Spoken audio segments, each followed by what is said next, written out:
Hey guys, welcome back to Six Sisters Stuff on this Tip Tuesday. Today I'm going to talk about how to meal plan for you. It's Kristen, sister number 2 from Six Sisters Stuff, and on this Tip Tuesday I'm talking about meal planning and what will actually work for you. So I have these 9 tips. There are some things I use and some things my sisters use, some things my mom uses. And so you really have to find what works for you. Tip number 1, look at your calendar. Now I know that sounds pretty funny, but when you look at your calendar, you are able to tell, okay, this night is jam-packed with soccer games, gymnastics, piano lessons, whatever you have going on. If you have a busy night, you want to make that meal simple and easy, whether it's a slow cooker that you put in the morning or a meal that only takes about 10 minutes to throw together. So number 2 is going to be have a list of your favorite recipes that you can pick and pull from. It will make your meal planning so much easier. So what we do in my house is that my husband has like a running list on the inside of our pantry door. I know that's a funny place, but it won't get lost. So we've taped it onto the inside of my pantry door, and he writes down all of his favorite recipes. Recipes that I make that he likes, it's on there. Old recipes that we haven't had for a while, it's on there. That's kind of his special list, and I know he will actually enjoy the food I'm making from that list. Now, number 3 kind of ties into number 2, and it is ask your family what they want to eat. So I went through and had my kids write down their 10 favorite recipes or favorite meals that they like to eat, and I kind of incorporated them into our meal planning list. So at least once a week, one child will like a recipe. So I kind of feel like it's a good thing that the whole family gets together in this meal planning. Number 4, if you are still having a hard time deciding what to eat, what meals you want to eat, sometimes it's easy to do a themed night. So every Friday we actually do pizza. I have sisters who do Taco Tuesdays. I have one sister who has a soup Saturday. It's just kind of an easy way to remember, okay, Tuesdays we're always gonna have this, Saturdays we're always gonna have this, and then it's just a matter of finding what recipes you want. When we were growing up, my mom had grocery day on Friday. It was just a set thing, always on Friday.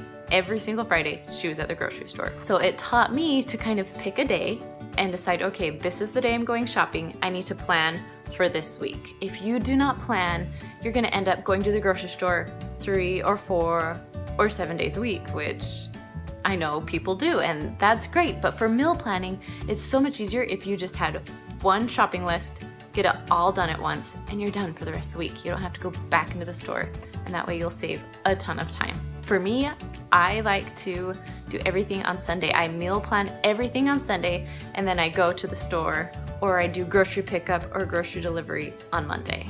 Number 6, look for sales. Now, if you're one of those special people that get the ads in the mail every single week, I would maybe base your grocery list off of when your ad comes. For me, meat is usually pretty expensive, so I usually plan my meals off of what meat is on sale that week. So me and my family, we actually don't go out to eat very much, only special occasions like birthdays, that kind of stuff. But I only plan 6 meals a week because on the 7th day or Saturday or whatnot, it's kind of like our leftover day. I usually have enough meals to make it through. If I don't have any leftovers, it's usually our pancakes or a grilled cheese and soup or just something that I have sitting around in my pantry. So I only have to plan 6 days instead of 7 and just plan on leftovers.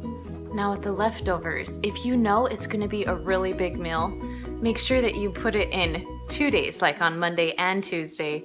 1 day's meal, 1 day's leftovers. That way you won't have a ton of extra food by the end of the week. Number 8, check in your pantry and your fridge and your freezer. If you're like me, sometimes I spend my budget on something else, and so for that week I need to make my budget for groceries a little bit less than normal. And that's when I dig through my stuff and come up with meals that I already have the majority of the ingredients for, making my grocery bill a lot smaller for the week. Number 9, the freezer is your friend. Now sometimes when meat goes on sale, let's say ground turkey for instance, sometimes those huge rolls of ground turkey can go on sale. And so I like to purchase those, find a mill, cook all of that ground turkey, and use a pound of it for my meal, and then the other 2 pounds I'm gonna put in a Ziploc bag, put it in the freezer. Because then when it comes to making another meal, I'm gonna have that ground turkey all ready to go, making my life so much easier. Also with the freezer, if I know next week's gonna be really wild, I will double a recipe, a freezer-friendly recipe, double a recipe, freeze half of it, and then eat the other half for dinner that night. Number 10. If you have reached number 10 and you're still thinking, oh, this is still overwhelming, I still hate doing my menu plan, I have a solution for you. So as 6 sisters, we actually have our own menu plan, and we have 5 different plans to choose from. One being our standard plan that feeds about 6 to 8 people. Then we have a small standard plan, which feeds 2 to 4 people. Then we have our healthy menu plan, which again feeds about 6 to 8 people. Our small healthy menu plan, it feeds 2 to 4 people. And then we also have a gluten-free plan. So in these plans, you actually get 6 dinners that will be sent to you, along with 2 side dishes and a dessert. So I'm just gonna show you how easy it is to meal plan when something's already planned for you, your shopping list is done. It is so easy. We have 10,000 people that actually use our meal plan and they love it. So I'm just gonna show you all the recipes that we have. This is from last week, so I'm gonna use the healthy menu plan. So we have our 6 main dishes, our 2 side dishes, and our dessert, and they were delicious. So let me show you exactly what you get. Every Friday you'll get this email. You click that to download the menu, and there it is. So these are the recipes that were on this menu plan. The first one is minestrone soup, and my kids loved it. The second one was sesame beef and broccoli. This is black bean and corn enchiladas, and chicken broccoli quinoa casserole. This next one was so good. It's Italian stuffed zucchini. I think my kids' favorite was the slow cooker island pork roast. Now the 2 side dishes were the winter fruit salad and also the Italian fresh green salad. And for dessert was a healthy berry crisp. Now these other 2 pages are your shopping list. Everything is on there.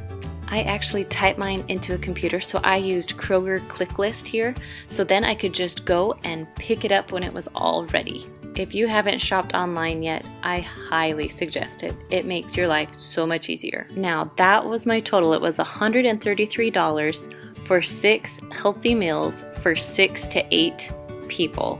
One thing about the healthy plan that I love is that you cook with a ton of vegetables.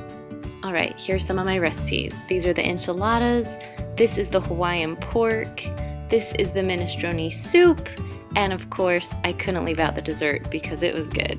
I hope that this was helpful for you. Remember, there is no wrong or right way to meal plan. As long as you are trying, that's what really counts. I'll put a link in the description if you want to try out the meal plan. We also have a code going on right now. If you use the code Facebook20, all capitalization, Facebook20, you'll get an extra 20% off any menu plan. Now, if you haven't done it, be sure you subscribe to our channel and push that little bell so you can get all of our notifications when we post to YouTube. All right, guys, we'll see you later.